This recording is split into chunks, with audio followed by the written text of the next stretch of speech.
नमस्कार।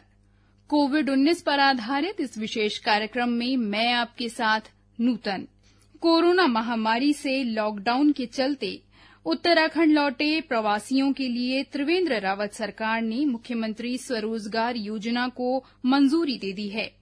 इस योजना के तहत अपने गांव लौटे प्रवासी अपने अनुभव के आधार पर मैन्युफैक्चरिंग और सर्विस सेक्टर के साथ ही छोटा व्यवसाय भी शुरू कर सकते हैं। इसके लिए सरकार 15 से 25% तक सब्सिडी देगी। राज्य सरकार इस योजना के जरिए उत्तराखंड लौटे प्रवासियों को पहाड़ों में रोककर पलायन को कम करना चाहती है। मुख्यमंत्री स्वरोजगार योजना के तहत दुकान खोलने से लेकर मुर्गी पालन, पशुपालन, डेयरी और 25 लाख तक के मैन्युफैक्चरिंग और 10 लाख तक के सर्विस सेक्टर के उद्योग लगाए जा सकते हैं। आवेदन स्वीकृत होते ही बैंकों से ऋण उपलब्ध कराने के साथ ही सब्सिडी भी तुरंत मिल जाएगी। लॉकडाउन से गांव लौटा कोई भी प्रवासी कृषि, पशुपालन, डेयरी, फूड प्रोसेसिंग या किसी तरह की दुकान खोलकर रोजगार करना चाहता है तो सरकार उसे 15 से 25% तक की सब्सिडी देगी। पहाड़ों के लिए ये सब्सिडी 25% और मैदानी क्षेत्रों में कारोबार के लिए ये सब्सिडी 15% तक मिलेगी। सरकार ने मुख्यमंत्री स्वरोजगार योजना के लिए फिलहाल 15 करोड़ के बजट की व्यवस्था की है, जिससे प्रवासियों को तत्काल योजना का लाभ मिल सके। सरकार 25 लाख से बड़े प्रोजेक्टों को एमएसएमई नीति में अनुदान देगी। एमएसएमई नीति के तहत लगने वाले उद्योगों के लिए 40% तक की सब्सिडी देने की व्यवस्था है। इसके अलावा प्रधानमंत्री रोजगार सृजन योजना के तहत केंद्र सरकार की ओर से छोटे कारोबार के लिए अनुदान दिया जा रहा है। सबको स्क्रीनिंग की जा रही है, फिर उनको 14 दिन क्वारंटीन किया जाएगा, उसके बाद वो अपने घर पे जा सकते हैं। ये राज्य ने सभी के लिए सुनिश्चित किया, भारत सरकार की गाइडलाइन है। जो लोग लाखों की संख्या में कोविड प्रभावित होकर कोविड के कारण राज्य में वापस आए हैं, उनके लिए हमने मुख्यमंत्री स्वरोजगार योजना के अंतर्गत एक स्कीम लॉन्च की है। उसमें एमएसएमई के अंतर्गत जितने प्रकार के उद्योग वो करना चाहते हैं वो अपने चॉइस के अनुसार करें। उसके लिए हमने जो श्रेणी थी कि हम उसको सब्सिडी देंगे, वो हमने अलग अलग कैटेगरी बनाई है, ABCD, उसके अंतर्गत हम उनको देंगे। सब उन लोगों को ठीक से इस प्रकार का अध्ययन हो, ये सब लोगों से हम उनको जो हमारे जिलाधिकारी हैं उनसे बातचीत करके उनको बताएंगे। जिलाधिकारी को निर्देश भी दिए गए हैं कि इसको तत्काल वो प्रभाव से प्राथमिकता के आधार पर समाधान करें। शहर के लिए अलग से योजना मंगलवार को लेकर आ रहे हैं। और लॉकडाउन के बाद से हरिद्वार में पिछले करीब 40 दिनों से अस्थि विसर्जन पर लगी रोक हट गई है। प्रदेश सरकार ने कैबिनेट की बैठक में प्रस्ताव पारित कर ये रोक हटा दी है। अब गाड़ी चालक के अतिरिक्त 2 व्यक्ति हरिद्वार आकर अपने दिवंगत परिजन की अस्थियों का विसर्जन कर सकते हैं। लॉकडाउन लागू होने के बाद से हरिद्वार में अस्थि विसर्जन पर पूरी तरह से रोक लगा दी गई थी। अस्थि प्रवाह के लिए ये क्रमकांड है। लोगों को जो डेड बॉडी, उनका जो पार्थिव शरीर है वो नहीं लेके आ पाते, तो वो उसका अंतिम संस्कार अपने गांव या शहर में करने के बाद उसकी अस्थियां गंगा जी में विसर्जन करने आते हैं। लॉकडाउन के कारण इस पर पूरा प्रतिबंध लगाया हुआ था। हम लोगों ने कैबिनेट ने निर्णय लिया है कि कोई भी यदि अस्थियां लेकर आते हैं, उनको ड्राइवर से अलग 2 आदमियों को अनुमति है कि वो आए और अस्थि प्रवाह का जो अपना कार्य है वो करके चले जाए। ऋषिकेश एम्स ने एक ऐसी डिवाइस बनाई है जिससे कोरोना मरीज के स्वास्थ्य संबंधी वाइटल पैरामीटर्स की जानकारी मरीज के घर पर रहते हुए अस्पताल के कंट्रोल सेंटर में दिखती रहेंगी। एम्स में असिस्टेंट प्रोफेसर डॉक्टर मोहित तायल ने बताया कि मोनाल रिमोट हेल्थ मॉनिटरिंग सिस्टम से जुड़े किसी भी मरीज की तबीयत अगर अचानक खराब होती है तो उसकी जानकारी भी सिस्टम पर अलार्म के माध्यम से डॉक्टरों को अस्पताल में ही मिल जाएगी। इससे मरीज को तत्काल स्वास्थ्य सुविधा मुहैया कराने में मदद मिलेगी। उन्होंने बताया कि इस डिवाइस के मुख्यतः 3 फायदे हैं। पहला ये कि इससे हेल्थ वर्कर्स सीधे संक्रमित मरीज के संपर्क में नहीं आएंगे, जिससे उनको संक्रमण से बचाया जा सकेगा। दूसरा ये कि इससे पीपीई किट की खपत को कम किया जा सकेगा और तीसरा ये कि इससे मरीज अपने घर पर रहकर ही डॉक्टरों की निगरानी में रहेगा। विशेषज्ञों का मानना है कि कोरोना से संक्रमित 95% मरीजों को गंभीर समस्या नहीं होती है और गहन चिकित्सा की जरूरत भी नहीं होती है। ऐसे में इस डिवाइस की मदद से विशेषज्ञ डॉक्टर भी ज्यादा जरूरतमंद मरीजों को अपना समय दे सकते हैं। डॉक्टर तायल ने बताया कि कोरोना मरीज को औसतन 15 दिन अस्पताल में रखने में काफी खर्च आता है। इस डिवाइस से खर्च में भी काफी कमी आएगी और अस्पताल कम संसाधनों में मरीज को बेहतर उपचार दे पाएंगे। उन्होंने बताया कि दूरस्थ क्षेत्र के लोगों तक इसकी पहुंच को इंगित करने के लिए इसका नाम राजकीय पक्षी मुनाल के नाम पर रखा गया है। उन्होंने बताया कि भारत इलेक्ट्रॉनिक्स लिमिटेड और इलेक्ट्रॉनिक्स कॉरपोरेशन ऑफ इंडिया के सहयोग से बनी ये डिवाइस कोरोना से जंग के खिलाफ देश के काफी काम आ सकती है। डिवाइस का अब तक 200 से ज्यादा लोगों पर सफल परीक्षण भी किया जा चुका है। मैं डॉक्टर मोहित तायल हूं और मैं सहायक आचार्य के पद पर डिपार्टमेंट ऑफ रेडियो डायग्नोसिस में एम्स ऋषिकेश में कार्यरत। एक ये डिवाइस, ये पूरा एक सॉल्यूशन है जिसका नाम मोनाल है। माननीय मुख्यमंत्री ने इसका इनॉग्रेशन करते हुए उत्तराखंड के राजकीय पक्षी के नाम पर इसका नाम रखा है और इस डिवाइस को एक तरह से इसकी टेक्नोलॉजी पे देखा जाए तो ये एक रिमोट हेल्थ मॉनिटरिंग सिस्टम है जो कोरोना मरीजों को ध्यान में रखते हुए बनाया गया है। इसके माध्यम से, जैसा कि आज हमारे निदेशक महोदय श्री प्रोफेसर रविकांत जी ने भी माननीय मुख्यमंत्री को सूचित किया कि इस डिवाइस के माध्यम से हम कोरोना मरीज के घर पे रहते हुए उसके सारे वाइटल पैरामीटर्स, उसके ब्लड में ऑक्सीजन की मात्रा, उसकी श्वास गति, उसकी हृदय गति और उसके शरीर का तापमान, हम उसके घर पे रहते हुए एम्स में सघन निगरानी के अंदर उसकी जांच कर सकेंगे और तबीयत बिगड़ने की स्थिति में आपातकालीन जो सेवा है वो उसके घर पे ही मुहैया कराई जाएगी और जरूरत पड़ेगी तो वहीं से उसके अस्पताल में भर्ती होने की प्रक्रिया शुरू करवा दी जाएगी। और श्रोताओं, कोरोना के इस संक्रमण काल में विभिन्न खेल प्रतिभाओं के विचार जानने के लिए उनसे संपर्क किया हमारे प्रतिनिधि दीपेंद्र सिवाच ने। आइए सबसे पहले सुनते हैं पूर्व क्रिकेट अंपायर अलंकार गौतम से उनकी बातचीत। अलंकार, आपका कार्यक्रम में बहुत बहुत स्वागत है। धन्यवाद दीपेंद्र जी, धन्यवाद आकाशवाणी। अलंकार जी, इस समय कोरोना वायरस का संकट है और ये एक नए तरह का संकट है और सब लोगों को इस समय लॉकडाउन में घर पे रहना पड़ रहा है। आप भी घर पर रह रहे होंगे, तो किस तरह से आपकी जीवनचर्या है और किस तरह से आपका समय बीत रहा है? जी हाँ दीपेंद्र जी, ये बिल्कुल सही बात आपने कही। आजकल शायद आपका भी नया अनुभव होगा ये कि वक्त के अलावा कुछ नहीं है हमारे पास और इस वक्त का व्यय कैसे करना है, जबकि वक्त का व्यय सबसे विद्वानों ने कहा कि वक्त को कभी बर्बाद नहीं करना चाहिए। सकारात्मक व्यय की अगर बात की जाए तो ये तो हमारे ऊपर है कि हम इसे किस तरीके से व्यतीत करें, हम इसे किस तरीके से वो करें। एक सकारात्मक सोच के साथ हमें चलना होगा। समय को व्यक्त करने के लिए व्यस्तता के बहाने ढूंढने होंगे। जैसे घर हर किसी के पास होता है, छोटी मोटी गार्डनिंग करनी चाहिए। मैं तो किचन में भी अपनी श्रीमती जी को सेवा देता हूँ, बच्चों को पढ़ाना है। उसके अलावा कई चीजें हैं। आप टीवी देखते हैं, सोशल मीडिया का युग है, आप एक बार आकाशवाणी की ओर आके देखिए।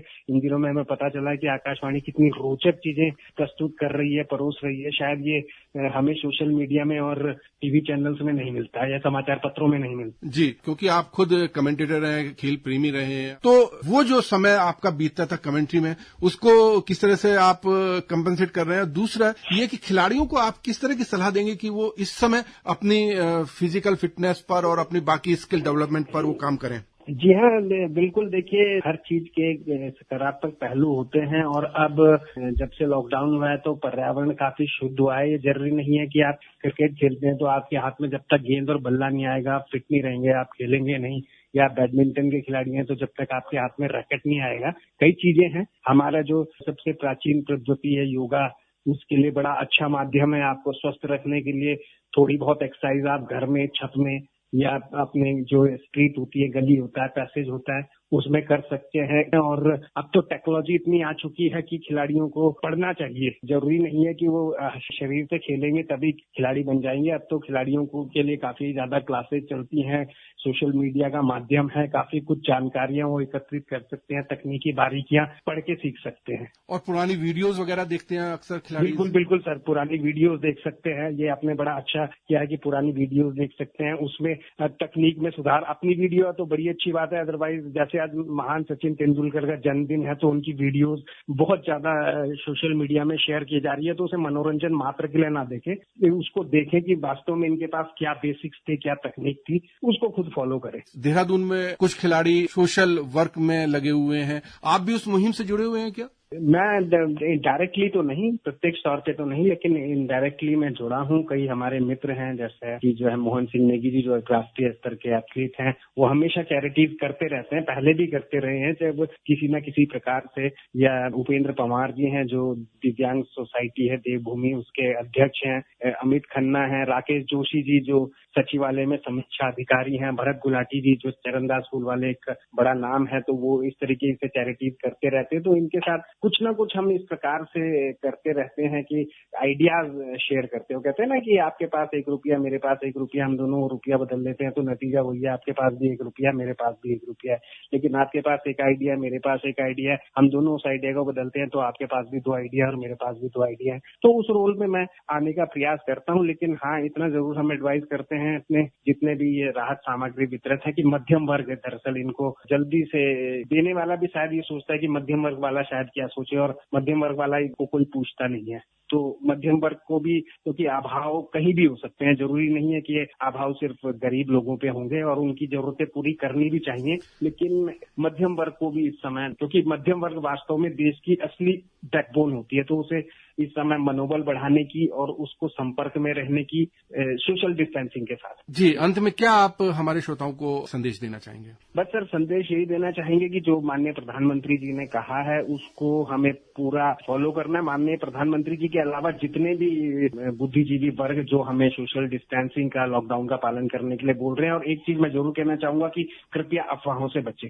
बहुत ज्यादा अफवाहें भी आजकल उड़ाई जा रही है, किसी न किसी प्रकार से उससे बचें, अफवाहों से बचें, और सकारात्मक सोचें, सकारात्मक करें। क्या करना है ये भी ध्यान रहना चाहिए, और क्या नहीं करना है ये भी हमेशा ध्यान में रहना चाहिए। बहुत सारे लोग सोशल डिस्टेंसिंग का इस समय भी पालन नहीं कर रहे हैं, बाहर निकल रहे हैं, उनके लिए कुछ कहना चाहेंगे? देखिए, वास्तविकता ये है कि मैं ये कहना चाहूंगा, अपनी देखिए भावनाएं जो होती है ना, जब आप बाहर निकल रहे हैं तो एक बार आप शादीशुदा है तो अपनी वाइफ की ओर देखिए, अपने बच्चों की ओर देखिए। आप अगर शादीशुदा नहीं है, अपने माँ बाप की ओर देखिए। इटली ने ये गलती करी थी, जो हमें सोशल मीडिया के माध्यम से पता चला कि उन्होंने इसे बड़ा लाइटली लिया, और आज वो जिसकी की विश्व में स्वास्थ्य सेवाएं दूसरे नंबर पर हैं, और उसका बहुत बड़ा खामियाजा इटली ने भुगता है। हम लोग बड़े भाग्यशाली हैं कि हम भारत जैसे देश में हैं। हमें समझना होगा, किसी भी चीज को हमें लाइटली नहीं लेना होगा। आपकी छोटी सी चूक जो है ना, सिर्फ आपके लिए नहीं या आपके परिवार के लिए नहीं, बल्कि समाज के लिए और क्षेत्र के लिए, यहाँ तक कि राज्य और राष्ट्र के लिए बहुत भारी पड़ सकती है। तो कृपया लॉकडाउन का पालन करें, इसे एक उद्देश्य लेकर के चलें।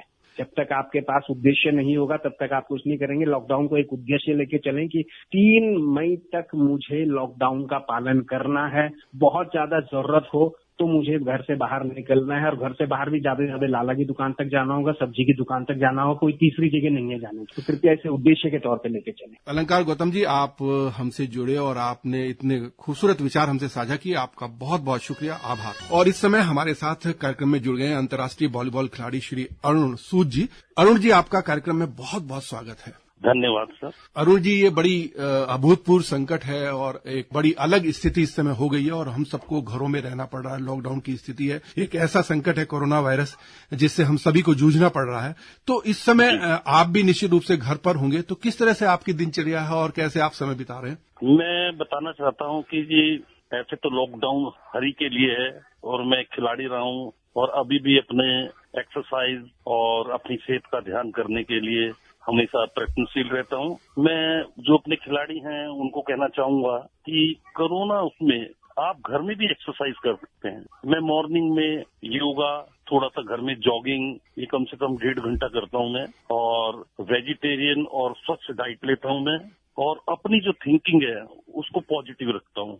जो कोरोना ये विश्व महामारी है, मैं तो ईश्वर का ये धन्यवाद और परीक्षा भी कहूंगा कि इस वक्त आप, जैसा कि हमारे माननीय प्रधानमंत्री जी ने कहा है कि इस वक्त आपको सेल्फ डिसिप्लिन और सेल्फ कॉन्फिडेंस इसको जागृत करना है। तो मैं इतने दिन से हूँ, फिर शाम को भी मैं अपनी एक्सरसाइज करता हूँ। कम से कम मैं घर के अंदर ही 4-5 किलोमीटर चलता हूँ और कोई ऐसा वो नहीं है। और एक चीज और सीखी है कि अब जीवन में हमें जो ये हमारी कोरोना महामारी हुई है, इससे हमें आत्मसलम बनना पड़ेगा। और मैं सब यूथ को, सब खिलाड़ी को कहना चाहूंगा कि आप घर में एक्सरसाइज करें और आत्मसलम बनने की प्रयास करें। ऐसा नहीं है, प्रकृति ने अगर ये हमें दुख दिया भी है तो कुछ सीखने के लिए भी दिया है, और वो सीखने के लिए दिया है आत्मचिंतन, सेल्फ डिसिप्लिन, और हम घर में भी एक्सरसाइज कर सकते हैं। निश्चित रूप से जो खिलाड़ी होते हैं उनकी दिनचर्या बहुत अलग होती है, उन्हें वर्कआउट करना पड़ता है और अपने खेल की स्किल को बढ़ाना पड़ता है, और ये उन्हें लगातार करना पड़ता है, और बड़ा ब्रेक इस समय हो रहा है।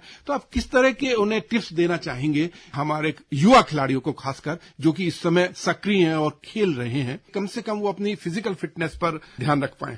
उसमें यह है कि सवेरे उठें अपना।